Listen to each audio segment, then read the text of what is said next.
acompañando hoy. Como ya lo mencionaba, pues hoy tenemos un tema que tiene que ver como con ese paso de la niñez a la adolescencia, básicamente. Que básicamente lo que queremos discutir hoy es qué es lo que uno como padre de familia o madre de familia puede esperar en en el hijo o en la hija cuando está en este paso. Ahora, los papás y mamás que nos están acompañando hoy y que ya tengan hijos que son adolescentes, seguramente pues esto se les va a hacer un poco repetitivo porque ya conocen, ya tienen un poco de experiencia con el tema.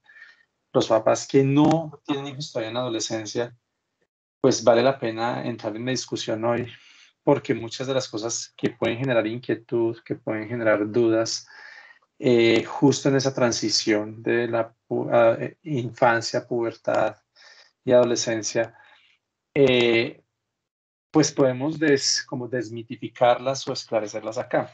Dudas que uno no sabe que tiene hasta que las tiene, me hago entender. Dudas que uno no tiene hasta que llega el momento, ¿sí? Y empiezan a hacer preguntas auténticas para uno. Pero ¿por qué queremos hacer este énfasis? Porque digamos que es de conocimiento para nosotros, es un conocimiento popular, como que en la adolescencia hay una crisis, ¿no? Y de hecho siempre se ha dado la idea en que los niños, niñas, cuando llegan a la adolescencia empiezan a tener un periodo bastante particular en sus vidas, bastante como difíciles, insoportables a veces, algunos dirían, y empezamos a adjudicar gran parte de su cambio comportamental como a la adolescencia, lo cual técnicamente hablando es cierto, ¿sí? Pero pero hay que entender por qué es que se están dando esos cambios en los chicos y las chicas, nuestros hijos e hijas. Y sobre todo porque yo he visto papás y mamás que a veces llegan a mi consulta o llegan a mí como con muchas dudas preguntando o diciendo, estoy muy preocupada por esto que está haciendo mi hijo o mi hija, esto no es normal, él o ella no era así, ¿qué le está pasando? Y empiezan a tener confrontación también cuando ven un cambio radical en el comportamiento de sus hijos.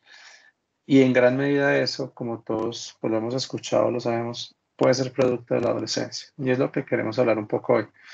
Pero para que vayamos entrando como en materia, primero aclaremos algo. La adolescencia no es simplemente como o una fase, es una fase del ciclo vital, pero no es una fase como psicológica, digamos que donde los cambios son psicológicos, sino que realmente los cambios más marcados son biológicos, como todos sabemos.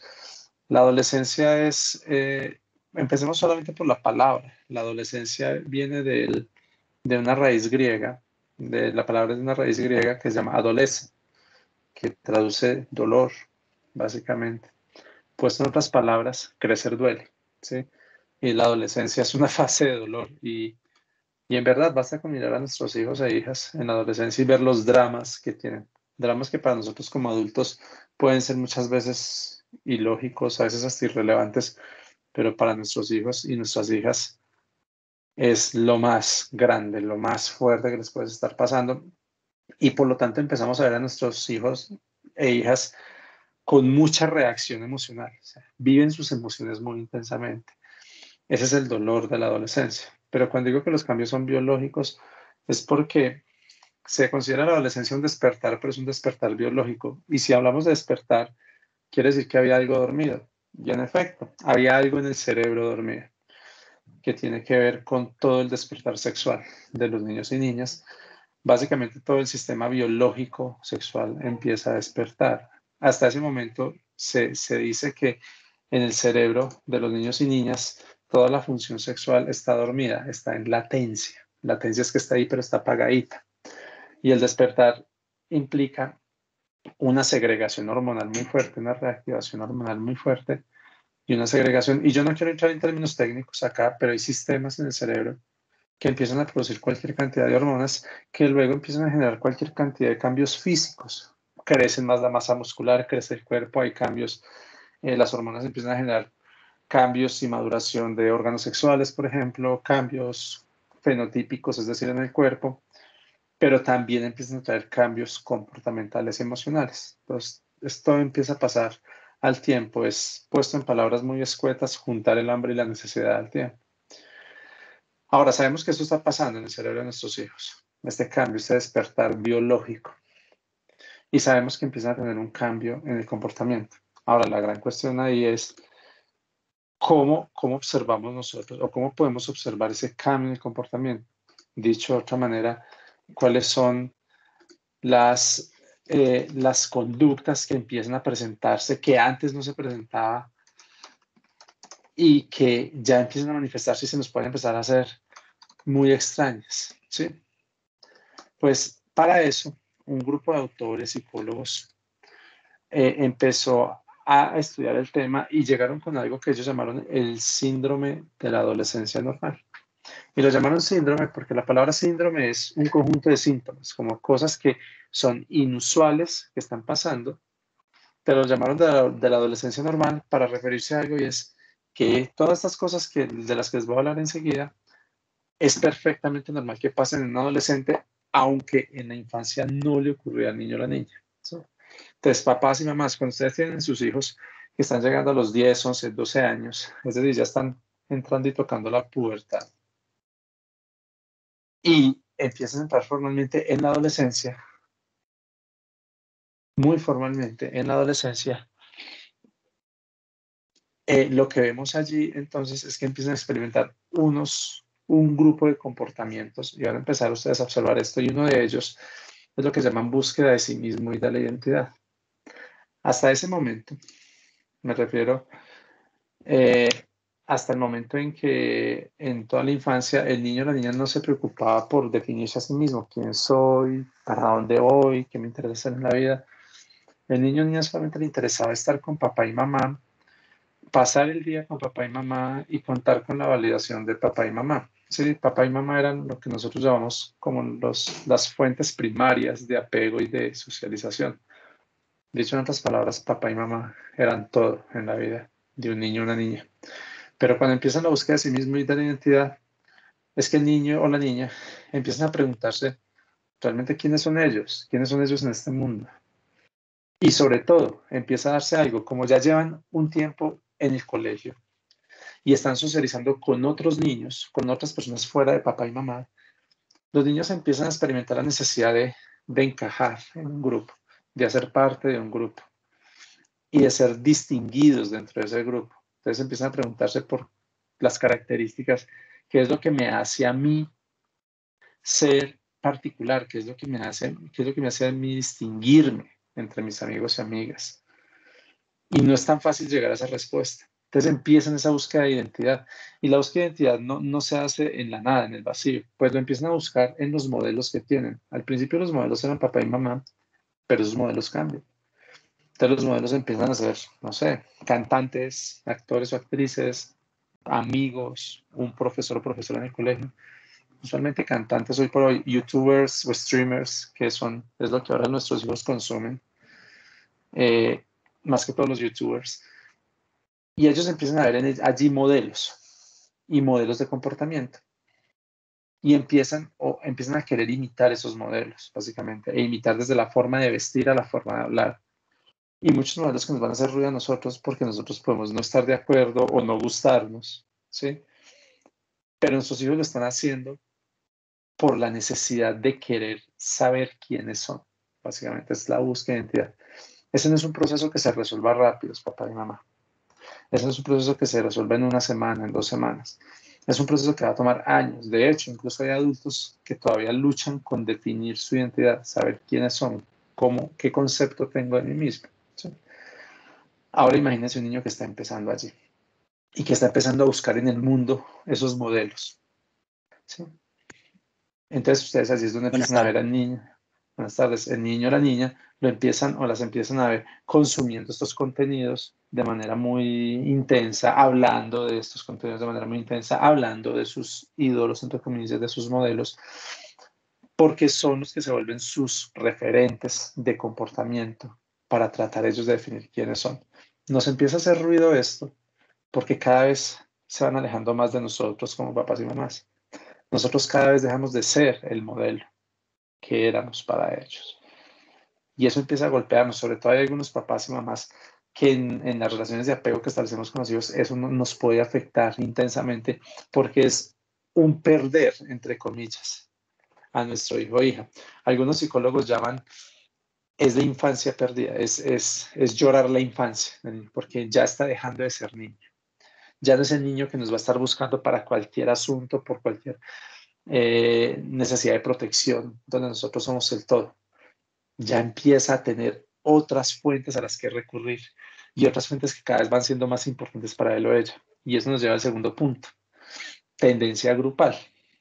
Entonces, ya nosotros como papás no somos lo más importante para ellos. Empiezan el grupo de amigos a ser lo principal para ellos, más importante que nosotros incluso, más importante. Y esto tiene una implicación grande. El grupo de amigos empieza a dictar los valores que nuestro hijo o hija va a querer adoptar. Y ahí es donde va a chocar con nosotros, porque nosotros como papás tenemos un sistema de valores en casa que queremos transmitir a nuestros hijos o que le hemos estado transmitiendo. Pero llega un punto donde nuestro hijo o hija empiezas a construir valores con su grupo de amigos, qué es lo que es importante para él o ella, ¿sí? Y empieza a imitar, empieza a vivir esos valores porque quiere ser aceptado en el grupo. Y cuando esos valores no congenian con los que tenemos en casa, empiezan el choque de nosotros hacer valer los valores del hogar y el choque de nuestro hijo o hija por querer hacer valer los valores que está aprendiendo y que para él o ella son importantes en ese momento. Pero en ese punto, volvamos a la raíz, lo relevante es hacer parte de un grupo. Y nuestro hijo o hija necesita sentirse parte del grupo, ser incluido, ser aceptado. De ahí que uno de los mayores sufrimientos de nuestros hijos y de los estudiantes, cuando hablo con ellos en este rango de edad, en el bullying es el rechazo y la exclusión. ¿Sí? No ser incluidos dentro de un grupo es tal vez lo más fuerte, lo más cruel que le puede pasar a un hijo nuestro en esta edad. No ser incluido dentro de un grupo, ser excluido por los amigos, básicamente, por la necesidad y la tendencia grupal que hay allí. Ahora, luego con esto viene algo que es la necesidad de intelectualizar y fantasear. Y es a medida que van creciendo, vamos viendo en nuestros hijos esta necesidad y es cuando vemos que nuestros hijos adolescentes, que a nosotros nos pasaba, queremos cambiar el mundo. Empezamos a ver hijos críticos, interesados por el orden mundial, por la sociedad, por lo que está pasando en la sociedad, lo que viene allí y sobre todo ellos, cómo podrían o qué podrían o qué quisieran hacer para modificar eso con lo que no están tan de acuerdo, eso que no les está gustando, ¿sí? Es buscando desesperadamente a ver qué pueden hacer al respecto. Eso es la necesidad de intelectualizar y fantasear. Empezamos a ver a hijos ya tal vez más grandes, 13, 14 años, querer leer otras cosas, aprender de otras cosas, hablar de otras cosas, ¿sí? Seguir otros modelos. Pero detrás de esto, en el fondo de esto, está ese deseo de cambiar el mundo, ¿sí? Esa esperanza, ese deseo detrás de la necesidad de intelectualizar y fantasear, ¿sí? Porque es parte, empieza a ser parte de la identidad que están construyendo ellos. Y esto nos lleva a otro punto que en algunos casos los llamamos crisis religiosas. Nuestro hijo que venía siendo muy, muy creyente en nuestra religión, si la teníamos en casa, empieza a tener unas crisis de ateísmo, ¿sí? O agnosticismo muy marcadas, y empieza a tener una rebelión, no quiero ir a la iglesia, no quiero ir a los ritos, no quiero ir a las ceremonias, y empieza a separarse, y en algunos casos empieza a chocar mucho con la familia, sobre todo si para la familia es muy importante esta parte en su vida. O podemos tener hijos que, digamos, en la familia no somos muy creyentes, y nuestro hijo o hija empieza a ser muy creyente y empieza a ser muy fervoroso, fervorosa, a querer ir en algún punto, empezó a explorar esta parte y le gustó y quiere explorar en más detalle, ¿sí? O podemos ver que nuestro hijo o hija quiere empezar a explorar otras religiones distintas, etcétera. Lo interesante es que en esta fase de la adolescencia, estoy hablando más o menos de los 12 a los 17, 18 años, en términos del credo, de la fe, más bien de la vida espiritual, no hay mucha estabilidad y no hay que tomarse, esto va a sonar feo lo que voy a decir, pero no hay que tomarse muy en serio como las decisiones en esa área de nuestros hijos o hijas, porque usualmente lo que yo he visto es, antes de la pubertad, adolescencia, nuestro hijo o hija venía asumiendo o tomando la fe, el credo de los papás, de la familia, ¿sí? Hacía lo que la familia hacía. En la adolescencia se rebelan y empiezan a explorar su propia necesidad, pero de manera muy intensa. Y usualmente cuando ya van llegando a la edad adulta empiezan a estabilizarse y puede haber otro cambio. O yo era muy fervoroso y ya no soy tan fervoroso en mi edad adulta, o yo fui muy ateo y luego empiezo a redescubrir mi fe en la edad adulta. Es parte del proceso de ellos estabilizarse en su vida espiritual, básicamente. Ese es el punto al que quiero llegar. Sí, y tal vez un error que cometemos como padres es querer imponer nuestro credo, nuestros valores religiosos en este rango de edad a nuestros hijos. Lo único que vamos a encontrar es choque y lo que vamos a encontrar es rechazo y repudio por parte de nuestros hijos a nuestros valores religiosos. La imposición de un valor religioso nunca ha funcionado y nunca va a funcionar con un adolescente, básicamente. Lo mejor que podemos hacer en este rango de edad es permitir que el adolescente o la adolescente explore. Así nos haga mucho ruido, pero soltarle, liberarle las alas y que explore un poco antes de que pueda volver o construir su propia espiritualidad, básicamente. Luego llegamos a otro punto y es algo que llamamos desubicación temporal, ¿sí? En donde algunos llaman que el pensamiento se vuelve como muy primario. ¿Qué quiere decir esto? Nuestro hijo o hija vuelve a tener como una fase de egocentrismo primario en la adolescencia. Básicamente empieza a centrarse mucho en sí mismo y en sus necesidades y a no considerar durante un periodo de tiempo, un breve periodo de tiempo, a no considerar las necesidades de otras personas. ¿Sí? Entonces, básicamente la idea aquí es primero yo, segundo yo, tercero yo. ¿Sí? Primero son mis necesidades por todo el impulso y la intensidad emocional que está viviendo allí. Y eso nos lleva a algo que es muy obvio y que usualmente ha sido como el rasgo distintivo de la adolescencia y es la evolución sexual, ¿sí? Que es muy manifiesta. Manifiesta porque, primero, hay cambios geno y fenotípicos, es decir, cambios físicos en el cuerpo que son notorios, ¿sí? Maduran los órganos sexuales. Y hay cambios físicos de otro orden relacionados con la segregación hormonal. Cambia el timbre de voz, crece más vello, etc. Eso lo notamos nosotros.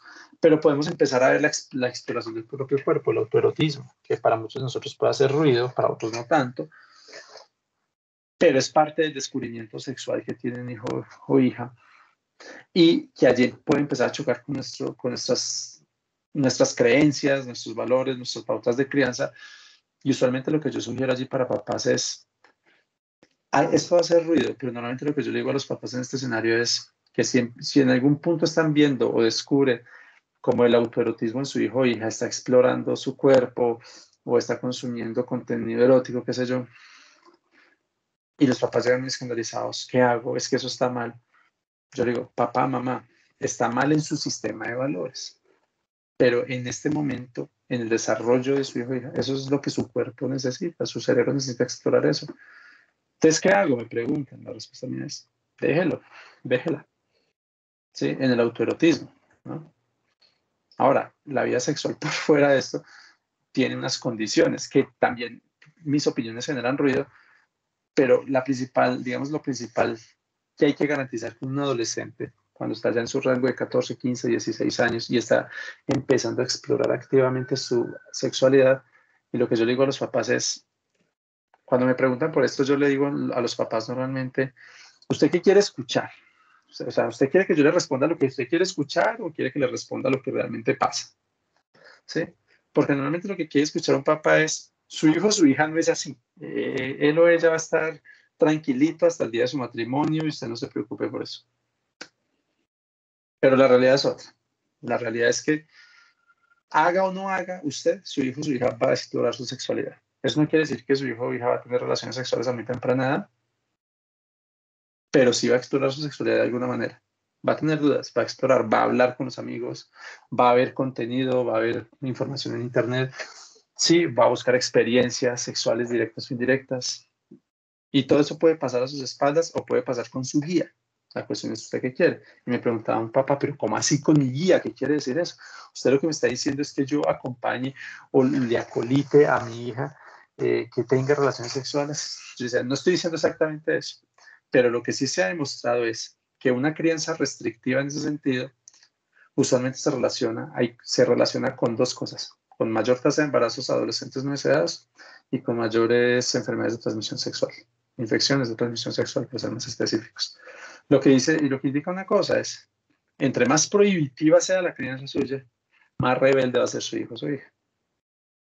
Entonces me decían, entonces uno qué hace en ese escenario. Yo le decía a un papá, esto le hizo mucho ruido, yo le decía, por un segundo, hagamos de cuenta una cosa. Por un segundo hagamos de cuenta que su hija va a tener sexo. Que su hija de 16, 17 años va a tener sexo, con o sin su permiso. O sea, bajemos a la nube que eso no va a pasar. La pregunta mía para usted es, ¿usted qué prefiere? ¿Que su hija practique su sexualidad de manera segura o no? ¿Cómo así? Si su hija va a tener sexo sí o sí, esa pregunta está en discusión. ¿Usted qué prefiere? ¿Que su hija practique su sexualidad cuidándose o que su hija llegue a casa con un embarazo no deseado? No, pues es decir, si va a pasar, yo prefiero que no tenga un embarazo. Y yo, okay. Eso hace parte de la educación sexual que le va a ofrecer. ¿Cómo así? Hay dos formas de aproximarse a la educación sexual.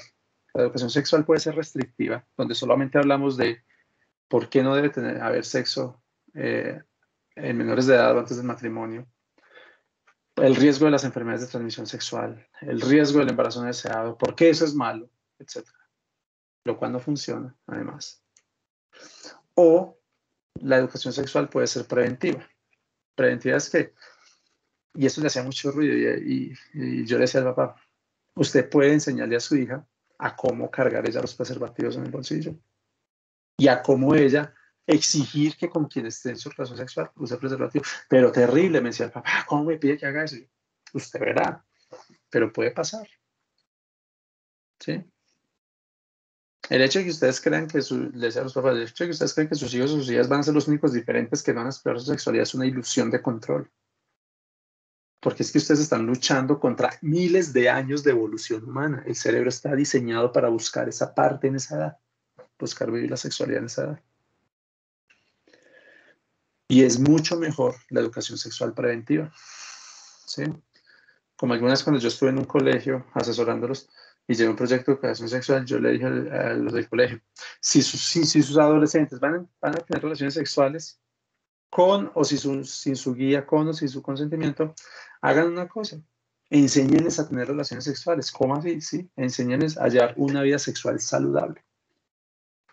¿Sí? Y eso reduce embarazos, reduce enfermedades. Y calma la curiosidad de los chicos. Nada mejor que un adolescente que aprende a poner un límite cuando le exigen una relación sexual sin preservativo, por ejemplo. Pero ¿por qué vamos a este punto? Porque no hay que tapar el sol con un dedo, papás y mamás. La sexualidad se va a despertar sí o sí. Si ustedes creen que no, eso es ir contra la evolución humana. Nuestro cuerpo ya está diseñado, el cerebro está diseñado para tener ese despertar biológico. Y es ser un poco ingenuos creer que eso no va a suceder allí. ¿Ok? Luego pasamos a otra parte o hay otro punto que se manifiesta en ellos y es lo que llamamos actitud social reivindicatoria. ¿Sí? Ay, ¿cómo así? Pues, ¿qué quiere decir eso? Básicamente, la actitud social reivindicatoria es que empezamos a ver en nuestros hijos e hijas esa sensación y ese sentido de justicia o ese sentido crítico. Empezamos a ver hijos e hijas muy críticos.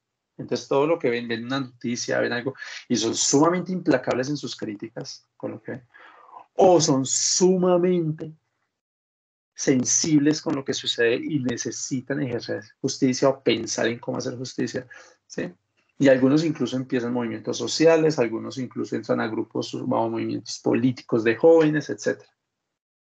Pero de hecho, si ustedes ven, los que terminan moviendo gran parte de eso son los grupos de jóvenes. No por nada, gran parte de los políticos que están apostando a las próximas elecciones presidenciales pusieron el ojo en una población muy grande, población que en las anteriores elecciones presidenciales eran menores de edad y ahora son mayores de edad y son mayores de edad con derecho al voto, además, y que quieren ir a votar, además, porque hay ese movimiento social reivindicatorio en ellos. Luego tenemos otra cosa y es lo que llamamos contradicciones sucesivas, ¿sí? En todo el comportamiento de nuestros hijos. Es decir, empezamos a ver que nuestro hijo o hija tiene conductas muy contradictorias. Dicen una cosa y hacen otra.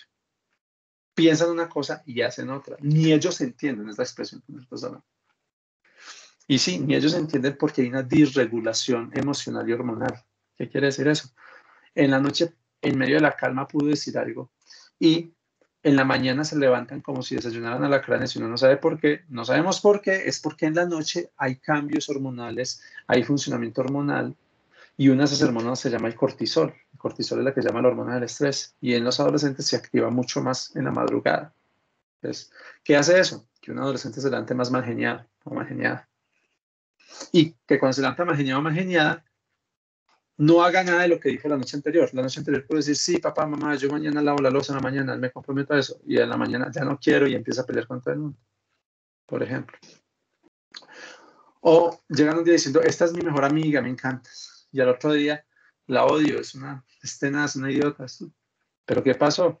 Y pudo pasar algo pequeño, pero activó toda la emoción que no pudo regular. Y eso lleva a estas contradicciones. Y eso se relaciona con lo que con algo que son las fluctuaciones del humor y el estado de ánimo. Pues como hay tan poca y tan escasa regulación emocional en los adolescentes, el estado anímico, el genio, mejor dicho, es una montaña rusa. Es muy difícil predecir. Y no es porque ellos no quieran, sino porque su cerebro está segregando tanta hormona tan rápido en tan cortos periodos de tiempo, y esas hormonas tienen efectos sobre el estado anímico que la persona no las alcanza a regular, no puede, no la logra. ¿Sí? Y finalmente esto nos lleva a un punto que para muchos es de mucho dolor y para algunos papás incluso implica hacer un duelo, y es lo que llaman separación progresiva de los padres. Dicho en otras palabras, papás, en ese rango de edad nosotros dejamos de ser el centro del universo para nuestros hijos. En ese rango de edad dejamos de ser lo más importante. Y en ese rango de edad nosotros empezamos a ver la necesidad de cumplir una función muy específica. Nosotros empezamos a ser, como papás, sus primeros cuidadores, quienes saben y quienes establecen límites. No vamos a ser los mejores amigos y amigas de nuestros hijos o hijas. Vamos a pasar a un segundo plano. Y nuestra función como papás es seguir ofreciendo esa función de protección desde el segundo plano. Es permitir que nuestro hijo o hija explore relaciones más importantes en su vida, las amistades, por ejemplo, en ese rango de edad, o el novio o la novia. Y no es pelear, como lo he visto yo en muchas mamás, como para ustedes más importantes, o papás incluso, como para ustedes más importantes su novio o su novia que yo, como para ustedes más importantes sus amigos que nosotros. Papás, mamás, ¿para qué pelean con eso? Sí, son más importantes los amigos. En esa edad es más importante los amigos. Así nosotros les hayamos dado la vida, les demos el techo y la comida. Son más importantes los amigos. Y la función de un papá sensato, una mamá sensata, es irse al segundo plano y esperar allí. Usualmente los chicos vuelven. ¿Sí? Usualmente vuelven a nosotros. Es decir, cuando pasan la adolescencia y llegan a la edad adulta, vuelven a nosotros. Es básicamente cuando ya pasan esta fase y ya han explorado sus grupos de amigos, vuelven a explorar la relevancia de las relaciones familiares. ¿Sí? Entonces, ¿a qué voy yo con esto? A lo que voy con esto, finalmente, es que en esa separación progresiva de los padres, muchos papás experimentan ese dolor de perder, entre comillas, a su hijo o a su hija. Sí, ese hijo o hija de la infancia, que era como la luz de nuestros ojos, que además nos hacía sentir a nosotros el centro de la vida, algo sumamente importante. Se va y se pierde un rato. Es parte natural de la evolución. Y allí lo importante, y voy con este punto de énfasis, es no ir a pelear con eso, no hacer nada al respecto. Porque si no empezamos a establecer relaciones poco saludables con nuestros hijos, si empezamos a competir con los amigos, si empezamos a competir con las novias o novios, si empezamos a competir con sus intereses, empezamos a dañar la relación con nuestros hijos en ese escenario. Y vuelvo y reitero, nuestra función es estar en el segundo plano. Y en ese segundo plano, seguir velando por la protección de nuestros hijos. Estos puntos que les acabo de mencionar, papás y mamás, es lo que llamamos el síndrome de la adolescencia normal. Es decir, lo que podríamos esperar es que todo adolescente pase por o experimente estos puntos que yo les mostré en su adolescencia. ¿Sí? Y lo decimos de la adolescencia normal es porque, por más inusual que nos parezca, es lo que normalmente pasa, es lo que es normal que suceda en ese rango de edad. De eso tal vez hay tres puntos centrales en los que yo haría mucho énfasis. La tendencia grupal de nuestros hijos, esa evolución sexual que les mencionaba y la separación progresiva de los papás, porque son las que más ruido hacen en nuestra familia y es donde más cambios vemos en el comportamiento de nuestro hijo o hija y es donde más nos cuestionamos. ¿Por qué quiero hacer énfasis allí? Porque cuando empiecen a ver esto en sus hijos o hijas, no lo cuestionen, entiendan que es natural en su evolución. Así como es natural que nuestro hijo físicamente crezca y ya no sea el pedacito de 50 centímetros que llegó el primer día de este mundo, así como es natural que crezca, así es como es natural que le cambie la voz, así como es natural que le cambie el pelo, qué sé yo, es natural que cambien psicológicamente en este sentido. Y lo único que necesitamos hacer es seguir ofreciendo esa protección, una protección en forma de límites, de reglas claras, consistentes con nuestros hijos. Pero eso, papá, lo más a grandes rasgos es el síndrome de la adolescencia normal. Yo podría explayarme en cada uno de estos puntos y entrar a discutir comportamientos específicos de los niños, pero la idea hoy es realmente dar un panorama general para que estemos un poco más informados, sobre todo, reitero, para aquellos papás y mamás cuyos hijos todavía no llegan a la adolescencia, ¿sí? Que están esperando experimentar esto por primera vez. Para papás y mamás que ya tienen hijos en la adolescencia, además, pues seguramente ya han observado esto en gran medida y lo conocen y están curtidos en el tema. Pero para quienes no, ya sabemos qué esperar un poco allí. Tal vez más adelante tengamos la oportunidad y el espacio para andar en cada uno de estos puntos de manera más detallada con ejemplos, pero por hoy, que básicamente una conversación más bien corta, muy puntual, lo que queríamos era dar este panorama general. No sé si hay alguna pregunta o inquietud aquí, capaz y no más. Bueno, pues todavía no tenemos como una pregunta ahí en el chat ni haya levantado la mano alguien, pero yo quería preguntarte, bueno, cuando empieza la adolescencia en esa etapa de pubertad, se da una etapa como de aislamiento, entonces ellos empiezan, ya no son los mismos niños de antes, a compartir en familia, sino empiezan como a aislarse, a estar aparte, y tú lo mencionabas, ¿no? Los papás están como a un segundo plano después de haber estado en el primer plano. Y yo encuentro mucho que a veces los papás se llevan mucho a darse conflictos, a combinarse. ¿Cómo crees que los papás podrían acompañar esa etapa de aislamiento totalmente? Eli, es que se te entrecorta y no te escucho a ratos. ¿Qué es lo último que me dijiste? Bueno, resumiendo, la etapa como de aislamiento que se da Sí. en esa etapa de la pubertad, que yo he visto que crea a veces mucho conflicto entre los papás porque no saben cómo tomarla, ¿no? ¿Cómo recomendarías tú que se acompañe en ese momento que es totalmente normal en el que ellos se aíslan, pues por su proceso de desarrollo? Sí, una indicación muy puntual, observar a la distancia, básicamente. Es decir, déjenlos que se aíslen. Pero cuando digo observar a la distancia es, como no sabemos qué hacen en su aislamiento, observar a la distancia es tener cierto grado de control sin meternos directamente en su espacio. ¿Sí? Un control indirecto, un control relativo es, por ejemplo, en los tiempos que corren, donde hay tanto consumo de información online, por Internet, es conveniente en todo caso manejar sistemas de controles parentales en los dispositivos de nuestros hijos. ¿Sí? O en algunos casos hay papás que establecen como normas para el hogar que, no sé, una o dos veces a la semana revisan el historial de navegación de Internet de los dispositivos de nuestros hijos. A ver si a ellos no les gustan, pero hacemos esto una o dos veces a la semana y después los dejamos en su espacio, básicamente. Hay papás que en ese rango de edad, justo donde tú estás diciendo, este aislamiento que empiezan a pubertad, establecen como una regla en casa que yo personalmente no estoy de acuerdo y es, en esta casa no hay puertas cerradas. Sí, básicamente como yo soy el papá o la mamá, yo soy el que sostengo todo en este hogar, pues yo puedo entrar a cualquier habitación de la casa cuando quiera. Y eso es un atropello a la intimidad de nuestros hijos e hijas. La intimidad no solo, o sea, lo que haga en su espacio, sino su espacio en sí mismo. Nuestro hijo o hija en este rango de edad necesita sentir que tiene un espacio seguro para él o para ella dentro de su hogar.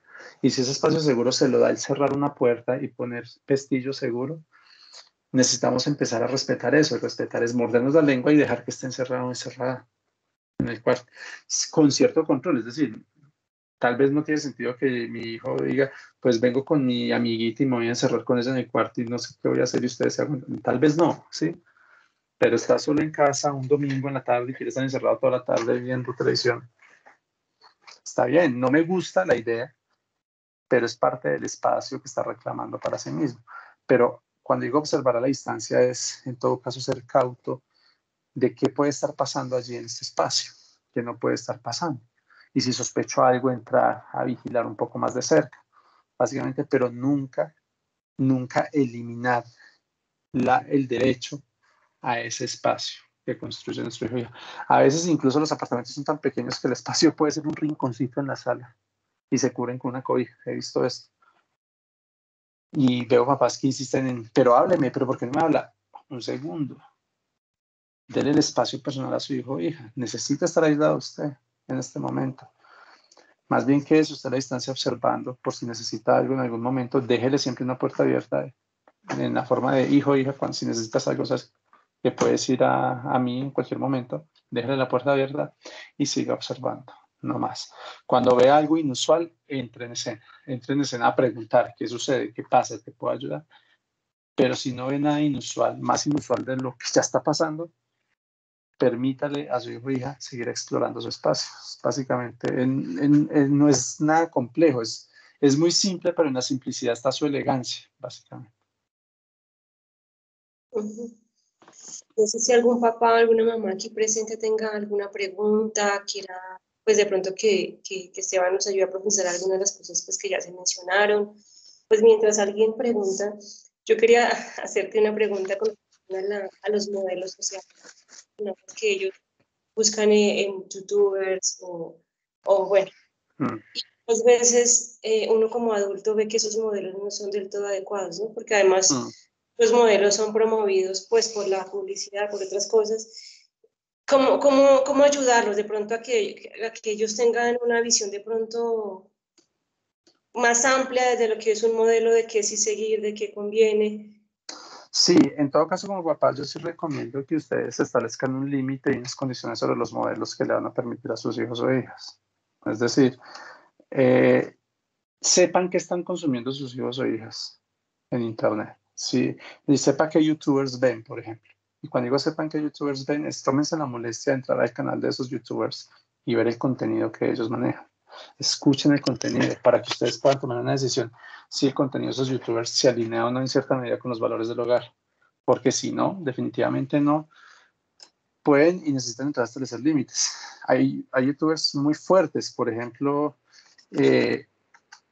hay un fenómeno muy reciente ahora sobre una serie que salió en Netflix llamada Los Juegos del Calamar. No sé si la han visto, pero está muy de moda la cosa y es bien fuerte. Y un grupo de youtubers, empezaron a hacer retos con los chicos de hacer pruebas que se hacían en la serie, que pueden ser muy riesgosas. Y naturalmente, pues muchos chicos haciendo estas pruebas absurdas pusieron en riesgo su vida. Hay uno de ellos que terminó esta semana, ayer, terminó en el hospital, por ejemplo, un chico.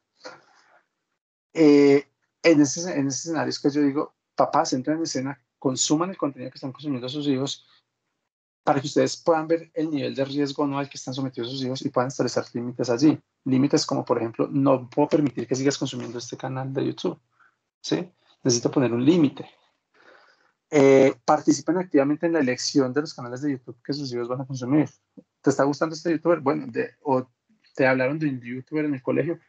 Ven y lo vemos juntos y tomamos esa decisión juntos para ver si podemos consumirlo o puede seguir viendo esto, por ejemplo. ¿Por qué hacemos eso? Con la idea en que nosotros sabemos que esos modelos o esos youtubers que están viendo allí eventualmente se van a convertir en modelos para ellos. ¿Sí? Entonces yo dejo de pelear con una realidad. La realidad con la que dejo de pelear es yo ya no soy el modelo de mi hijo, no soy el modelo principal. Tal vez más adelante vuelva a serlo, pero por ahora no lo soy. El modelo principal de mi hijo va a ser alguno de estos youtubers, básicamente. No me gusta la idea, pero es la realidad. Entonces yo por lo menos voy a estar un poquito al tanto y voy a controlar un poco que el modelo que mi hijo, los modelos que él va a tomar, pues no contraríen tanto los valores de este hogar, ¿sí?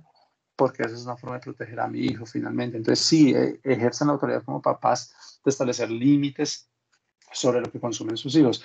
¿Cuál es el principal error que yo veo? El error que veo como papás en este punto específico, en este ejemplo sobre, digamos, los youtubers que consumen o no los hijos, es que los papás entran a pelear con sus hijos, entran a criticar, a cuestionar, sin ni siquiera conocer lo que están consumiendo los hijos. Entonces, ese es un gran error. Para que critiquen y establezcan el límite, conózcanlo, vean esos videos y fundamenten sus argumentos. ¿Sí? Que la respuesta no sea porque a mí no me gusta y ya. No, conozcan lo que está viendo el hijo para que puedan establecer el límite. Y ahí ya pueden ustedes eso exige un poquito de esfuerzo de los papás, porque es sacar tiempo, es ver esos videos, es básicamente ser como el auditor de lo que está consumiendo el hijo, sí, en cierta medida. Pero eso puede ahorrar dolores de cabeza en el largo plazo. Sí, totalmente de acuerdo. Hay que tener tiempo para conocer y cuestionar realmente con razones que ellos entiendan. Aquí la señora Iris López tiene la mano levantada, entonces pues Buenas tardes. Buenas tardes. Sí, mira, es que yo tengo una inquietud. Mi hijo es demasiadamente desordenado, pero él no lo era. Y se pasa a mi cuarto, que es ordenadito, y deja el de él vuelto nada. O sea, eso es un... Y yo le pregunto, hijo, ¿pero tú por qué eres tan desordenado si tú eras la mata de literal el orden? Ahora ya no. Me desespera. Pero no Ese entiendo. inconveniente. Pero se pasa a tu cuarto, ¿es porque él no se aguanta estar en el suyo que está desordenado? No, o sea, es que yo no lo entiendo. Él se pasa para mi cuarto y duerme allá, tira la colchoneta en el piso y deja el Ok. desordenado. Primero, ¿qué edad tiene tu hijo? 12, cumplió 12. Ok, primero, a los 12 años no es buena idea el colecho, mujer. O sea, que tu hijo duerma en el mismo cuarto tuyo. No es buena idea. Segundo, supongamos que él hace esto porque su cuarto está muy desordenado y que mami dormir allí y se va a morir con una colchoneta al de mi mamá. Una cosa, no pelees con el desorden de tu hijo. Es decir, no entres a cuestionarle por qué eres tan desordenado, tú no deberías ser así. A ti no estás de acuerdo, tienes tu derecho allí, pero esa pelea es perdida. Más bien, permítele a tu hijo vivir las consecuencias de sus acciones.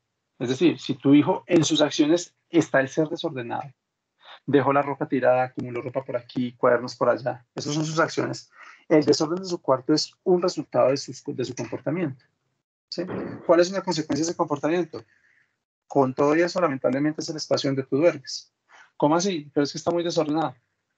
Sí, hijo, y aún así te toca dormir ahí. ¿Qué vamos a hacer? Pero es que no me gusta, está muy desordenado. ¿Quién decidió dejarlo desordenado, tú o yo? Eres tú el que lo desordenó, tú duermes ahí, básicamente. Si en algún punto él dice, bueno, no me importa dormir desordenado, está bien, pues no le importa, pero está viendo las consecuencias de sus acciones. Si a él le importa dormir desordenado y empieza a hacer pataleta porque no le gusta, tú necesitas mantenerte firme. Y aún así, duermes en tu cuarto desordenado porque fuiste tú quien lo desordenó en última instancia. Todo esto se resume en la idea de permítele vivir las consecuencias de sus acciones, de sus decisiones o de su comportamiento.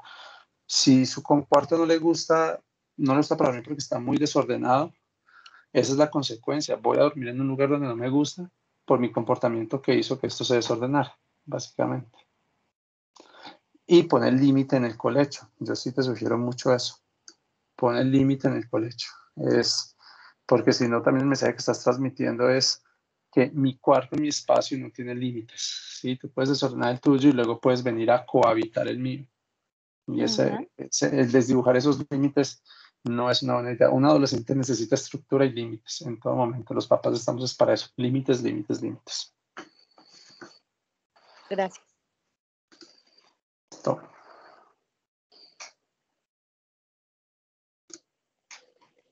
Pues había otra persona que había levantado la mano, pero no veo quién es. No sé si quiere activar el micrófono y preguntar. Ahí está la señora María. Buenas tardes. Gracias. Soy la mamá de María Ángel. Bueno, en mi caso, respecto a lo que hablabas de controlarles un poco las redes sociales, los youtubers y todo lo que ven, yo implementé algo por medio de Google, como ahorita con todo lo de la pandemia tocó soltarles sí o sí celular, porque mi hija nunca había tenido celular. A mí me daba mucho temor. Pues yo implementé con Google la cuenta para niños. Sí. De acuerdo a su edad, a mi celular me llegan notificaciones, qué aplicación va a descargar, qué no va a descargar, si yo lo autorizo desde mi correo la puede descargar, si no, si una aplicación que le di el permiso de tenerla y llega un momento en que no la quiero, pues la elimino y listo. Aparte lo que tú dices también es cierto, o sea, si nos tomamos el tiempo de ver a quién ven, a quién no ven, qué videos, Si son, porque yo a veces le digo, mi amor, sí, tú eres una niña todavía, pero no veas de pronto ese tipo de videos como tan de niños de 5 años, mi amor, mírate de pronto uno de que te enseñen a hacer peinados, cositas bonitas, que te hagan ver más linda, cosas así, o sea, y lo que tú dices es cierto, entre uno más pelee con ellos más se van a ir por ese lado, como Sí, por la el lado, cantaleta es, la canta- como por el lado de lo contrario, ¿sí? Porque sí, la todos fuimos cantaleta es la adolescentes. forma directa de expresar la Lo que autoridad. pasa es que llegamos a una edad adulta donde se nos olvida cómo fuimos. Y yo a veces digo, gracias a Dios mi hija no es como fui yo, ¿sí?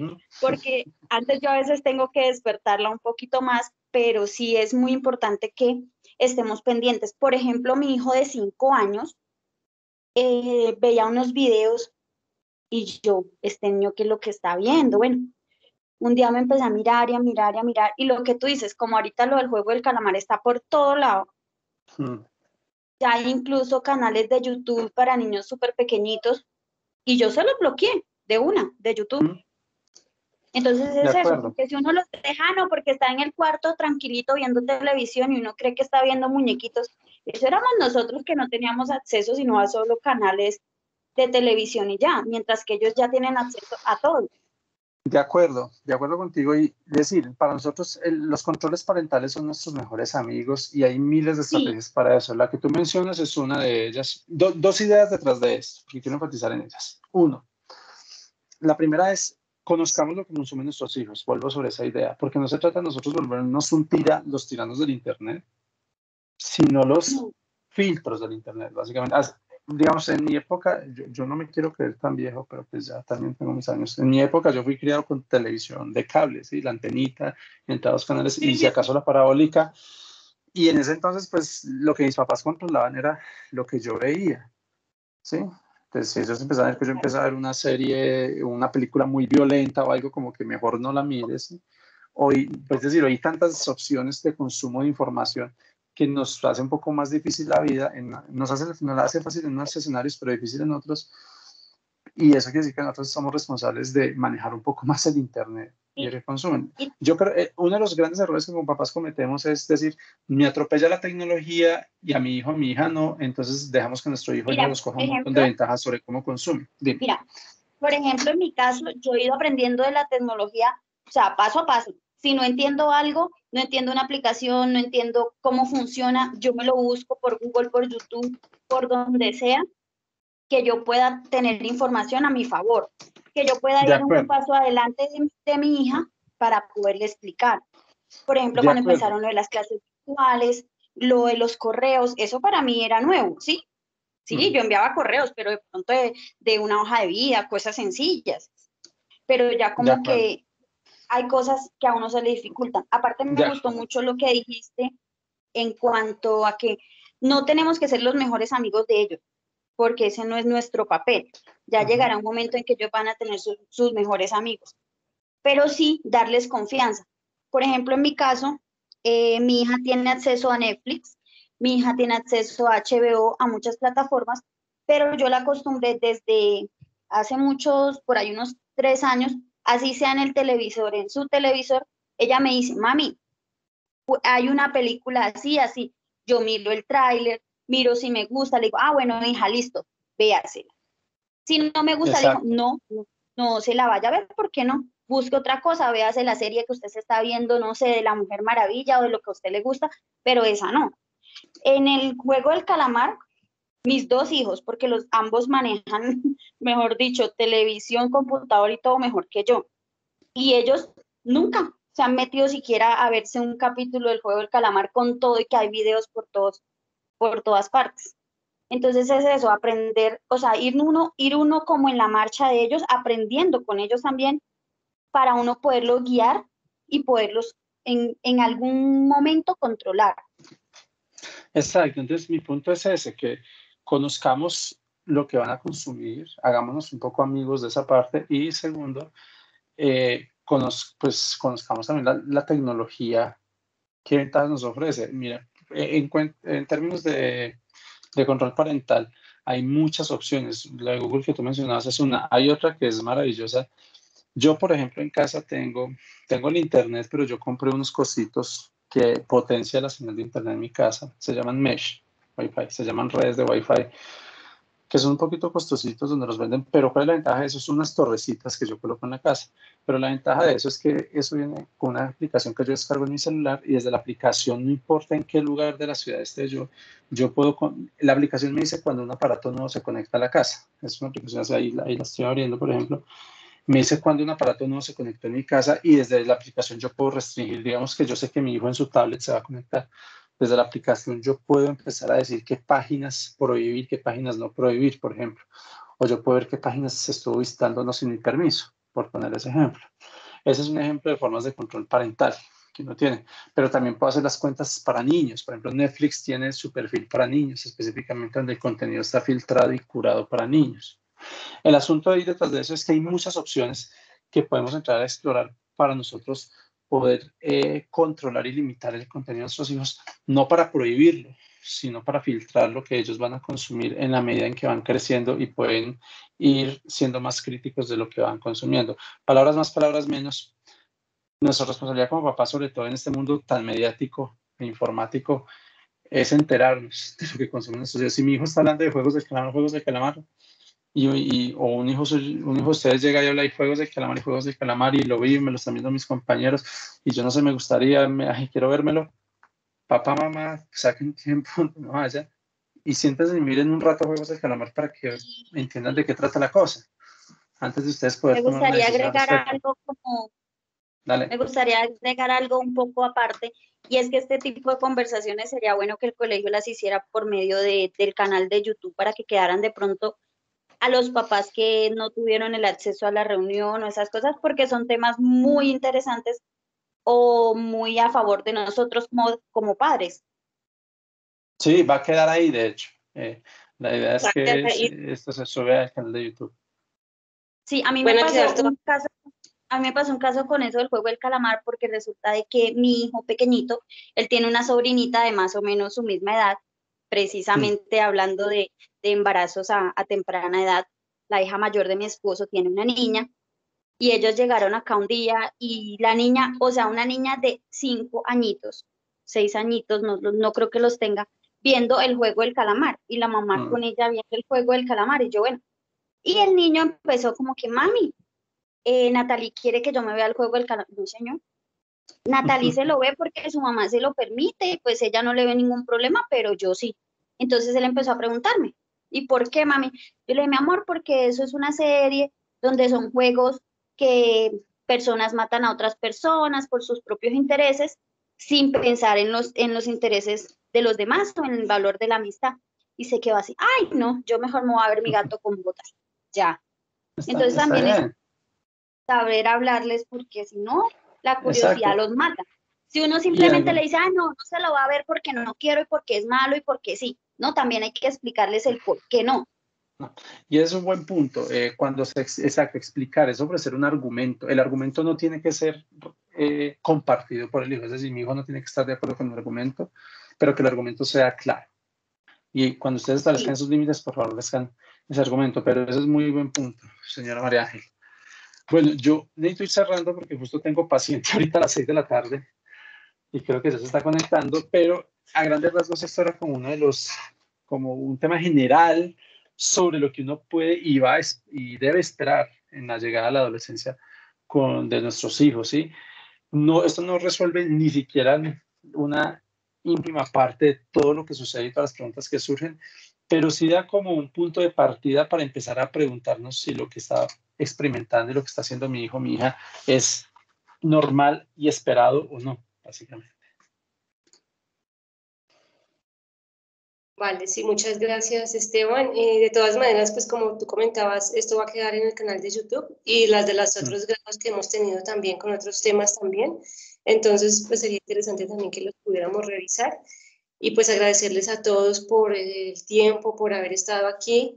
Sabemos que el tiempo es corto, pero bueno, por lo menos que haya sido provechoso, que sabemos que así fue. Y no, muchas gracias por su atención y por la participación. Y bueno, feliz tarde para todos. Listo, mil gracias a todos, feliz tarde y nos estaremos en contacto. Muy bien. Buena tarde, papá. Hasta luego. Pues, Chao, chao. gracias, Esteban y Eliana. Hasta luego. Hasta luego. Hasta luego. Hasta luego, muchas gracias. Buenas noches, que estén bien. Muchas gracias, hasta luego, muy bonito. Buenas noches. Hasta luego, muy productivo. Muchas gracias, buenas tardes.